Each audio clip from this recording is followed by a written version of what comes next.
SPD itu sebenarnya kan singkatannya dari Sensory Processing Disorder.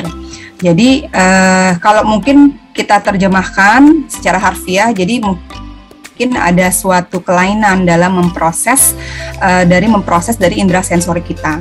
Jadi pada SPD terdapat disfungsi dari bagaimana sistem saraf kita ini menerima pesan dan pesan-pesan dari luar dari panca indera kita, ya, dan akhirnya itu akan mempengaruhi terhadap respon anak tersebut, gitu. Jadi apapun yang kita lakukan nih sehari-hari anak itu, apakah dia lagi makan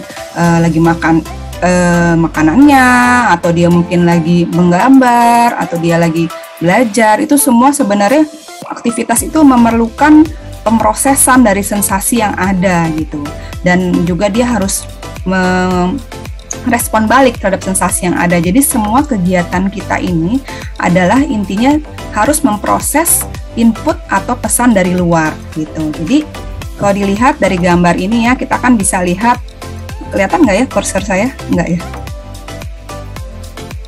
Nggak kelihatan ya kursor? Oh ya, oke. Jadi dari kursor ini kan, jadi semua panca indera kita, panca indera sensorik, yaitu seperti auditorik, pendengaran, kemudian penghidu, ya, kemudian mata, kemudian indera perasa, semua ya, dan motorik. Ya, motorik itu seperti vestibular itu keseimbangan, proprioseptif itu adalah bagaimana kita bisa mengetahui posisi tubuh kita terhadap sekitar. Itu tuh semua akan menerima rangsangan dari luar gitu ya. Jadi semua input ataupun semua rangsangan dari dunia luar itu akan dari panca indera kita ini akan masuk ke dalam diri kita, ya, ke diri kita, ke dalam susunan saraf pusat kita melalui tadi reseptor atau panca indera sensorik kita. Nah, kemudian nomor 2, semua rangsangan tersebut itu akan masuk ke dalam saraf perifer. Gitu. Saraf perifer itu saraf-saraf di tepi kita. Jadi saraf-saraf yang ada di semua panca indera kita tuh semua ada sarafnya. Ya, itu kita sebut sebagai saraf perifer. Lalu nanti dari situ akan masuk ke spinal cord atau ke saraf yang ada di sumsum tulang kita. Nah, itulah mekanisme neurologisnya ya. Nah, dari situ dia akan ditransfer lagi ke otak, ke saraf yang ada di otak melalui traktus-traktusnya atau jaras-jaras sarafnya. Nah, setelah sudah sampai ke otak kita, nah inilah yang nanti akan kita merespon terhadap, atau anak tersebut merespon terhadap sensasi-sensasi yang ada.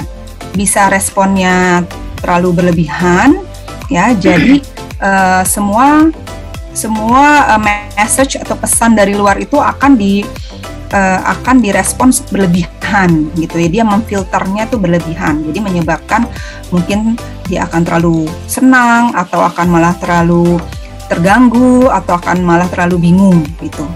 Atau mungkin responnya jadi seimbang saja, jadi sesuai. Jadi rangsangan yang misalkan lampu yang sebenarnya tidak terlalu terang atau tidak terlalu redup, dia akan meresponnya, oh ya sudah, matanya akan merespon dengan baik-baik saja.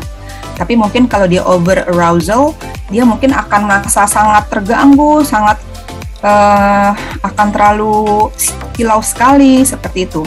Nah, sedangkan yang under arousal itu justru kebalikannya. Jadi dia insufisiensi responnya terhadap pesan-pesan dari dunia luar, sehingga menyebabkan adanya mungkin dia abai, kemudian dia mungkin agak lambat untuk merespon. Misalkan ada suara yang memanggil, dia mungkin tidak peka, kira tidak bisa merespon panggilan tersebut ya, dan lain-lain. Itu mungkin secara garis besar apa itu sensory processing disorder.